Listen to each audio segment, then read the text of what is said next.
उत्तर भारत के एक हरे भरे गांव में दो भाई रहते थे, राघव और मोहन। उनका घर एक ही आंगन में था, लेकिन किस्मत ने दोनों को अलग अलग रास्ते दिए थे। राघव बड़ा भाई था, जिसके हिस्से में ज़्यादा खेत और पैतृक जायदाद आई थी।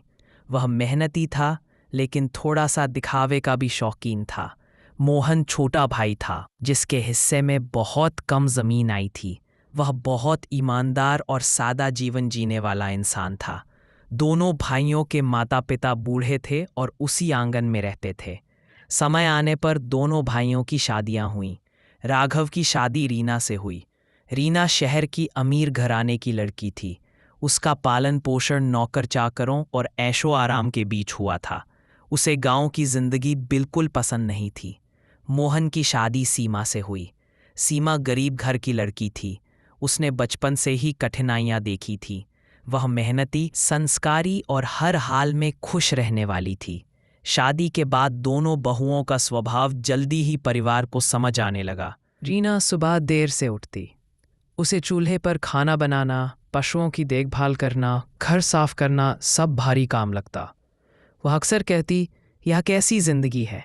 मेरे पापा के घर तो नौकर चाकर थे, यह तो इंसान खुद ही सब कुछ करे। मुझे यह गांव की जिंदगी रास नहीं आती। वही सीमा सुबह सूरज निकलने से पहले उठ जाती। वह चूल्हा जलाती, सारा घर साफ करती, सास ससुर के लिए नाश्ता बनाती और फिर मोहन के साथ खेतों में काम करने भी जाती। वह कहती, घर तो सेवा और प्यार से चलता है, काम छोटा बड़ा नहीं होता। जो हाथ काम में लगे रहते हैं वही सबसे अच्छे होते हैं। रीना को सजने संवरने और नए कपड़े पहनने का बहुत शौक था। हर महीने वह राघव से कहती, मुझे शहर ले चलो, वहां से कपड़े और गहने खरीदने हैं। मेरे पास पहनने को कुछ भी अच्छा नहीं है। राघव खेतों से अच्छी कमाई करता था, लेकिन रीना के शौक पूरे करने में उसकी कमाई कम पड़ जाती। धीरे धीरे राघव पर कर्न चढ़ने लगा, पर रीना को इसकी कोई परवाह नहीं थी। सीमा ने कभी महंगी चीजों की मांग नहीं की। वह पुराने कपड़े भी खुशी से पहन लेती और घर की जरूरत को पहले रखती। सास अगर बीमार पड़ती तो सीमा सारी रात जागकर उनकी सेवा करती। मोहन जब थककर खेत से आता तो सीमा अपने हाथों से उसे खाना खिलाती। गांव की औरतें कहा करती, देखो, गरीब घर की बेटी होकर भी सीमा के दिल में कितना अपनापन है। ऐसी बहू हर घर में होनी चाहिए। एक साल गांव में भयंकर बारिश हुई। कई दिनों तक आसमान से पानी बरसता ही रहा। खेत डूब गए, अनाज सड़ गया, पशुओं के चारे की कमी हो गई।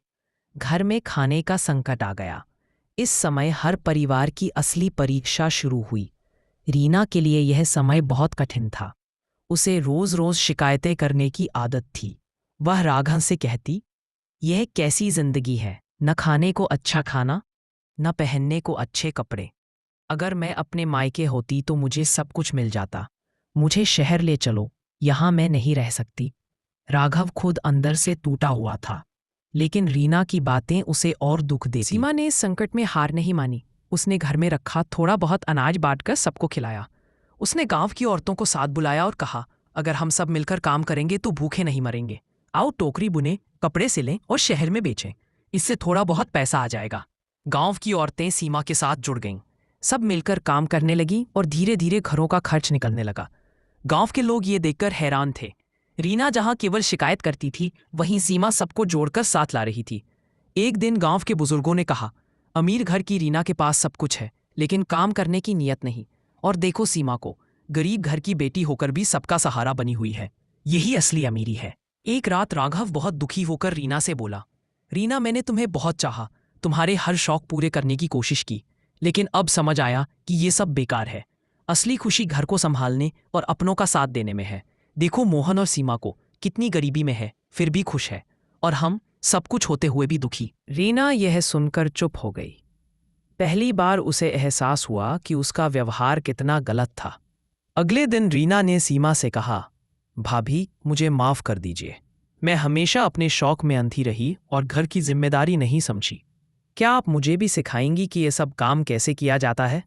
बहन, घर तभी घर बनता है जब सब मिलकर उसे संभालें।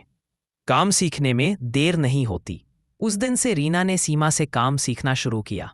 धीरे धीरे उसने सास ससुर की सेवा करना सीखा, खेतों में मदद करना सीखा और गांव की औरतों के साथ जुड़ना सीखा। कुछ महीनों बाद गांव की हालत सुधर गई। खेतों में फिर से हरियाली छा गई। लेकिन उस कठिन समय ने रीना को बदल दिया था। अब गांव वाले कहा करते थे, गरीब बहू सीमा असली अमीर है, क्योंकि उसके पास सोने चांदी से भी बड़ा दिल है। और रीना ने भी उससे सीखा कर असली अमीरी पाई। अमीरी केवल पैसों और गहनों से नहीं होती, बल्कि दिल की अच्छाई और कर्म से होती है। संकट के समय ही इंसान का असली रूप सामने आता है। जो दूसरों का सहारा बने, वही सबसे अमीर है।